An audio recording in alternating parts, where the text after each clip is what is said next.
faut résumer. Voilà, et après demain, j'ai le 14 juillet avec le 14 juillet, c'est le diable. Voilà. Ah, de ce côté-là, finalement Il n'y a pas de caméra. Non, il y a une caméra de Otis, d'accord. Vous mettez là. Bon, on se met là. Alors, Laurent. Kon taxawal na le grand. vous voulez que je mette où alors? Ici? D'accord. Grand yow yaay jël de. Yoroo micro, yéenay posé Voilà. question rek ba mu arrêté. Benn question la. Non. Bonjour, donc je m'appelle Christophe Sodigo, je suis arrivé il y a maintenant un peu moins d'un mois et donc j'ai souhaité venir ici pour voir le travail de l'IRD, travail mené en collaboration avec l'ISRA et avec l'université Cheikh Anta Diop. C'est un effort que la France fait pour accompagner la recherche agricole au Sénégal. Elle le fait depuis 1949, je comprends. C'est un effort très ancien et je dois avouer que les résultats que j'ai pu voir aujourd'hui sont assez spectaculaires, notamment dans tout le développement des plantes qui permettent de mieux résister aux conditions difficiles des sols ici au Sénégal, que ce soit par déficience de phosphore ou que ce soit par déficience d'eau. Je pense que c'est très important à la fois pour permettre le développement de l'agriculture au Sénégal, pour l'alimentation locale comme pour l'exportation. Et puis ça permet aussi en termes d'environnement, d'écologie, de maintenir les sols, alors que sinon il y aurait des érosions très importantes dans les zones notamment proches de la mer. Cela permet aussi de cultiver en milieu salé. Vous le savez, dans le Sine Saloum, dans les zones de ce type, c'est également très important de pouvoir développer ce type de plantes.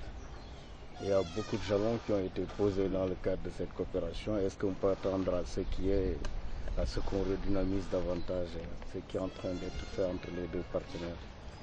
On peut toujours faire plus, mais ce que je voudrais quand même signaler, c'est qu'on fait beaucoup, même énormément. Le Sénégal est aujourd'hui le principal poste de l'IRD.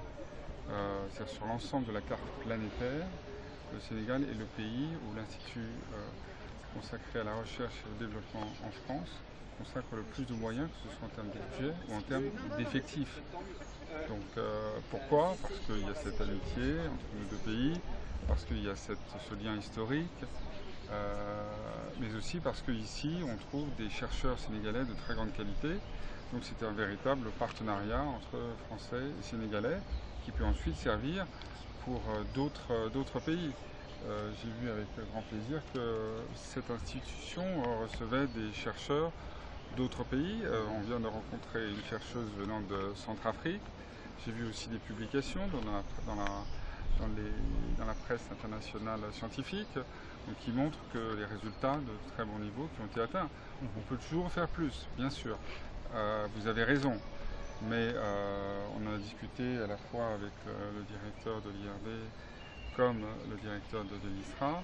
Je crois quand même qu'il faudrait d'abord valoriser les résultats actuels qui sont déjà spectaculaires. Les valoriser, c'est faire en sorte que ici les chercheurs sénégalais puissent exploiter ces résultats, créer des start-up, puissent ensuite aussi exporter vers d'autres pays ce qu'ils ont obtenu ici en termes de résultats scientifiques. Je pense que c'est également très important.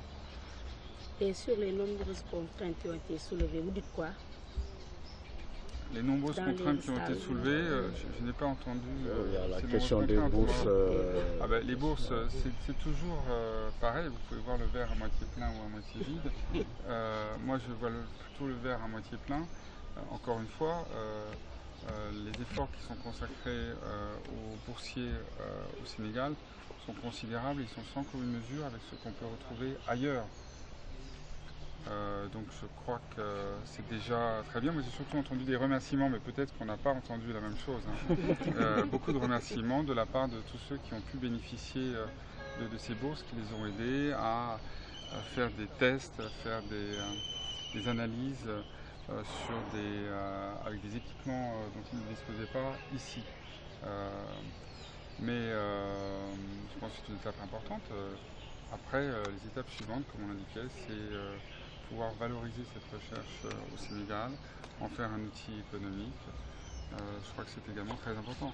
Et ça vous aidera aussi à obtenir des financements internationaux, ça vous aidera à obtenir des financements du secteur privé qui trouveront que c'est extrêmement utile d'utiliser tel ou tel produit inventé ici par les chercheurs sénégalais et français.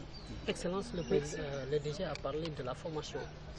Donc ça aussi c'est quelque chose de... Les bourses, c'est pour des aides à la formation, c'est pour former notamment des doctorants. J'en ai rencontré plusieurs aujourd'hui qui ont passé 2, 3 séjours dans des laboratoires français justement au titre de leur formation. Au nouvel ambassadeur français au Sénégal, sur quoi allez-vous axer votre première mission? Écoutez, moi ce qui me frappe ici, c'est à la fois l'étroitesse de la relation entre nos deux pays, très intense, très intime, extrêmement chaleureux et sympathique.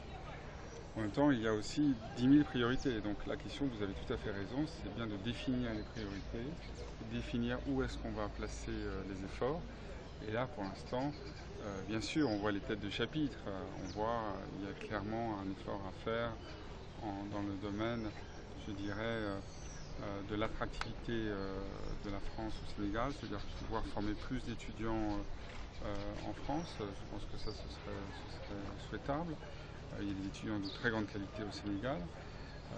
Il y a aussi clairement un effort à faire dans le domaine du développement pour que, je dirais, ce développement se traduise concrètement au niveau du terrain, au niveau de la population locale, qui parfois ne voit pas toujours l'effet de cette politique.